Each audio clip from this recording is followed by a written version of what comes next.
প্রথম কারণ যখন সবাই জানাজানি হয়ে গেল তারা সাপোর্ট করবে কি তারা আমার দিকে হাসাহাসি করতো, নিজেকে একটা সময় জোগাড় মনে হতে লাগলো। আর এটা থেকেই শুরু হলো আমার লড়াইয়ের প্রথম যন্ত্রণা। অবাক হচ্ছে যে কেন?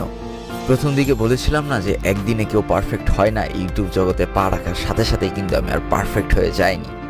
তখন আমার ভিডিওর কোয়ালিটিও ভালো ছিল না, গেম খেলার জন্য ভালো ডিভাইস ছিল না, এডিট করার জন্য ভালো কম্পিউটার ছিল না। আর এটা নিয়েই আমার পাড়া প্রতিবেশী, আমার বন্ধু বান্ধব, এমনকি কমেন্ট বক্সে দু একটা অডিয়েন্সও এসে আমাকে নিয়ে মজা নিত।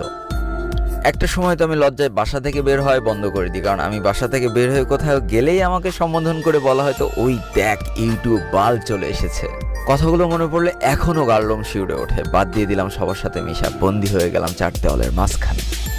মানুষের অপমান, কমেন্ট বক্সে দু একটা গালি আর বন্ধু বান্ধবদের তুচ্ছ তাচ্ছিল্যকে নিজের জেদে পরিণত করলাম। আমি যতবার আঘাতপ্রাপ্ত হয়েছি ততবার দ্বিগুণ শক্তি নিয়ে ফিরে এসেছি। এই জন্য আমার ইনিমিদের